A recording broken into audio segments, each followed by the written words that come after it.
Rich Dad Poor Dad, I came out in 1997 and I said, your house is not an asset. And it drove people nuts. It just went crazy on me because it's a common belief. But when you can't make your house payments, you find out is the biggest liability you got in many of the times. It's turned out to be very much more correct than you even thought. Right. When you look at what's happened to home prices. Right. And Donald and I love real estate. I love real estate. I think it's the best thing going, better than sliced bread. But if you're not smart with it, it's like a loaded gun. You know, you can protect yourself or you can kill yourself with it. So real estate is, to me, the best vehicle, but you've got to be smart with it because we're using debt. And debt is a two-edged sword out there. So you use debt, I use debt, but the more debt you use, actually you have to be smarter. So you can use debt to get richer. You can also use debt to wipe you out. So that's why, you know, I continue on saying we need financial education. To just say to somebody, get out of debt, well, that's not accurate. You use debt, don't you? Debt is a great thing, and to be big and to be very successful, debt is a very useful weapon. But you have to be very careful. That's correct. So the other thing with when people say live below your means, you don't like to live below your means, do you? No. And I think when you say to somebody live below your means, you wipe their spirit out. It's like saying somebody, if you want to lose weight, go on a starvation diet. It doesn't make you healthier to starve yourself. So I would rather get financially educated. That's why I read your books, because this is my greatest asset. I want to feed my brain so that I can expand my means without getting into excessive debt or where I start to lose. Because debt, like I say, is a two-edged sword. But telling somebody to live below your means is almost inhumane. I never felt good doing it. I wanted to strive to do better every day. I want to do better every day. I liked a good life. Like I tell the story of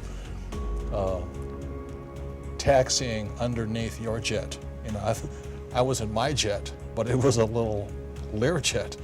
And I look up and there's a 727, and I taxi under it. I said, holy mackerel.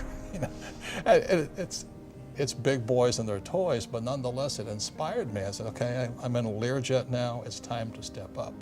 And it doesn't mean the jet will make me happier. What makes me happier is the wanting to get better, to get smarter, to do better. Well, I have a friend who was not successful at all, but was really up and coming. And he had a thing. He would only fly first class. I'm not saying do this because for somebody it won't work, but he needed that mentally. Right. He wanted to fly first class because mentally he wanted to think he was the best, and that's it. And even though he didn't have much money at the time, this is years ago, he would always fly. I used to criticize him, but it put him in a good state of mind, and he became a very, very successful guy. Very, very successful. And I've always remembered that. He would never fly coach. He would always fly first class, even though he didn't have the means to fly. So, look, it's complicated, but whatever it takes to train that. Whatever makes you feel better about yourself, stronger, more confident, to want to do better. And I think really that's the issue. And we're at the stage of our lives right now, to ask for more is not really it, but to do better, to feel better about ourselves is still important. It is very important. Right. So that's why I don't like saying live below your means and scrimp and all that, because shopping is fun. Nice houses are fun. At the same time, you have to be very careful. Yes, but you have to be responsible about it. Correct. Like, when you invited us up to your little duplex up here, whatever they call it. We walked up there, and I've never seen a two-story, entire floor home in New York City. And my wife Kim says, I never really want to live in a condo, but she says, Mr. Trump's house will do. And it is spectacular. You know what I mean? And it's...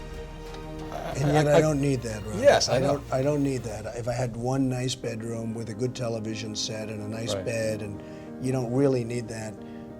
But it was in a building I built, and it was there for the taking, so I figured I might as well do it. And what have I done? Instead of selling the equivalent of 12 or 13 units, I kept them. And by keeping them, I have them. I didn't sell them, and that's okay. And it's become, a very valuable place. So I didn't need that. I don't need it now. but there's something nice about it. Right. And then that's my message is achieve it, and then you can take it or leave it. But if you don't achieve it, then it's always something away from you. So again, that's why I'd be redundant about this, living below your means. I don't think that makes your spirit happy. It kills your spirit. Also, if you don't have the financial education, when somebody says your house is an asset or these mutual funds are good or this stock will go up, and you don't know the difference between a good investment and a bad investment, because real estate can be a bad investment, stocks can be a bad investment. If you don't know good investment advice from bad investment advice, then you're going to get taken. This world is not kind, should we say. The hardest thing that I've witnessed over the last year is seeing people that were very hardworking and very conservative that invested in the stocks. And I'm not talking about high-flying stocks. I'm talking about very solid companies. And their net worth is 50% of what it was a year ago, and they haven't done anything wrong. Right. Now, they put their money in stocks, so I guess you could say that's wrong, but it's really not wrong, No. because historically that's been okay. So they went into conservative stocks, and a year later they're worth 50%, and all they've done is worked. And that's the hardest thing I've seen. That's just tragedy. The thing that I want to say is this: you can invest in gold and lose money.